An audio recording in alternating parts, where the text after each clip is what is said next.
Pretty exciting, and now we got a couple days to relax and come out tomorrow and watch some racing, and hopefully be in contention on Saturday night. Open it up to you guys. Brian, you looked at the class yesterday, beat Mainfield yesterday. That was really tough. And you come into tonight knowing, hey, what's the confidence they give you for Saturday night? It's got to give you a boost of confidence. Yeah, I mean, but you know, like we've said all along, when you go into Saturday night, they don't care who won Thursday night or who won Wednesday night. So it's a clean slate. You know, only difference is we're going to start towards the front. These two guys here are real strong. There's 6, 8, 10 cars that have an opportunity to win. You probably get to start Donnie Schatz and Oskaloosa, and he'll have a pretty good chance still. So he don't count. I think somebody said he's 20th, so don't count him out. And just don't want to look too far ahead. Just kind of don't put the cart before the horse, and just try to make 50 good laps. And if that's good enough to win, we'll take it. If not, we'll come back and try again next year. But we're really tickled to get through this night unscathed. I said it all week long. You can't win the Nationals tonight, but you can lose it. But I think we put ourselves in position for Saturday night.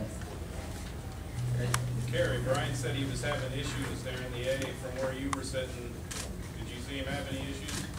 Yeah, I did. It actually got me excited because I seen him getting a little erratic, and he tapped the wall down the back straight, and I just kept pushing and pushing, and just tried to.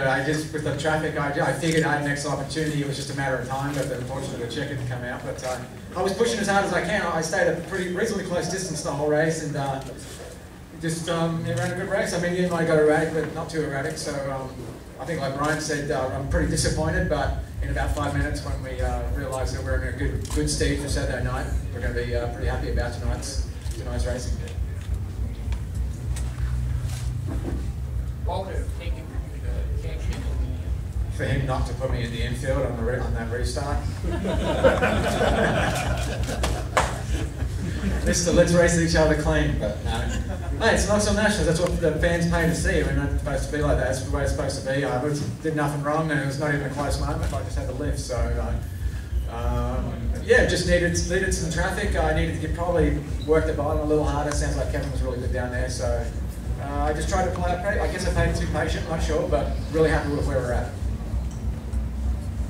Kevin, what are you talking about?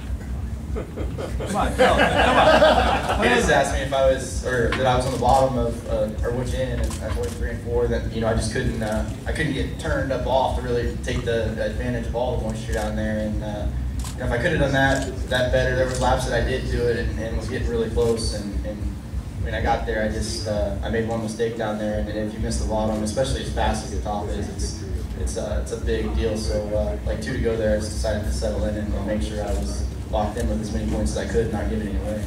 Good job. And I saw Kevin and Brian and what's his name going down the back strip, walking around there. I didn't catch that conversation, Brian. What were you guys talking about? Yeah, it kind of eat my words here a little bit. I just told, Kerry, me and not a lot of people know, me and Kerry and Ian have became pretty good friends the last couple of years. Some guys I respect a lot. They came from Australia, and they came here and earned every single thing they got. So I respect those guys a lot. We became pretty good friends, and I just told Kerry, I can promise you I'm not going to crash you on purpose, and let's just try to get through here, hopefully run 1-2, and then and I did put him in the infield a little bit, but it's Knoxville Nationals. I gave him enough room. I thought that he had a choice to lift, and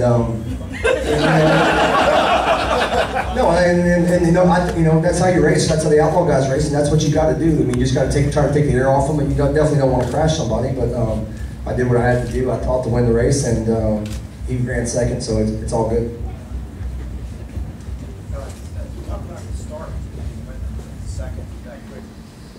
Yeah, I got a really good start. I went down there and rolled the bottom real nice. Got a good run. Actually came down the backstretch and I got a little excited and just kind of blew it across there. I think I could have got the lead on the first lap, but didn't really matter. We just had to get rolling, and I knew with Kevin and Kerry and them guys up front, if they get out front, it's going to be very tough for us to beat them. And I knew that was very crucial, and kind of moved around there after I got the lead. Didn't really know if the top was better or the bottom was better, but I figured that just get on the top, try to make some mile per hour, and if they were good enough to pass me, then we'll have to move back around. But maximum points was my ultimate goal. I knew my guys, I was going to be happy to start in the second or third, fourth row, because I feel like that if you're good enough, you go in from there. But to be able to start in the front row on Saturday night with Joey Saldana, it's going to be pretty special. Let's bring Joey up as pole sitter tonight as well. We have to see Joey. Congratulations. Kevin, what were your expectations coming into this week? I mean, you haven't raced a sprint car all year until last week. Survive, kind of. I don't know.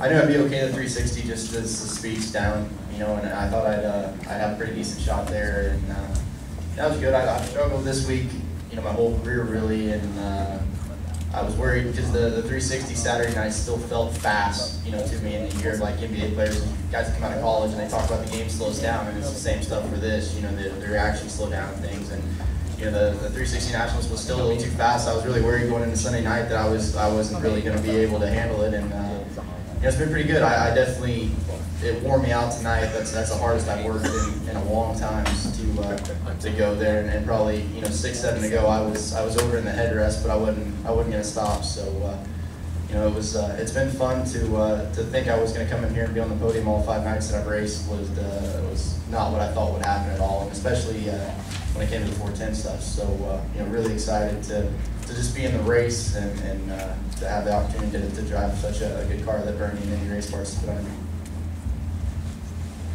Congratulations, Joey. You want to tell us how you got on the pole?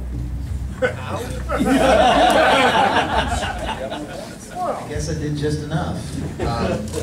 No, we just drew a good pill. Obviously, that helps.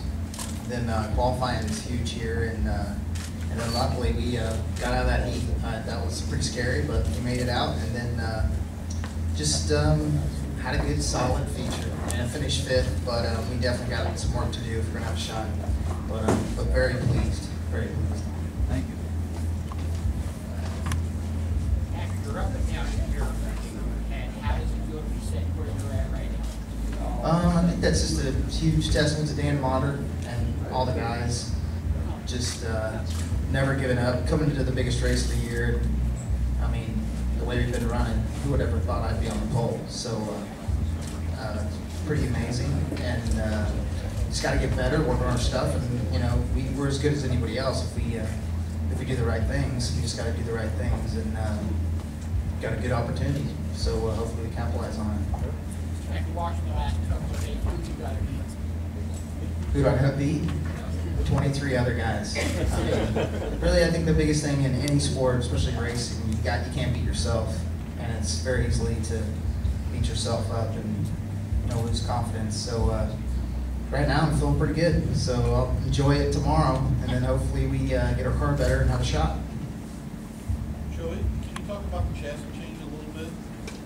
I think we talked about this on Wing Nation a little bit. We needed something. Need a spark, need anything just to get us going. And I've worked with Barry Jackson before, and you know, Darren Pittman and Paul McMahon and Cody Dare are running extremely well on the outlaw circuit. And you know, we kind of follow suit with Sammy. Whatever he did, we went with the Eagle, thinking, you know, he was the guy. I personally thought he'd be the guy to beat this year, and you know, he's been struggling. So when he went to his Maxim and he's, you know, still kind of struggling, we thought, well, we better do something different, so we went with GF1, and so far so good.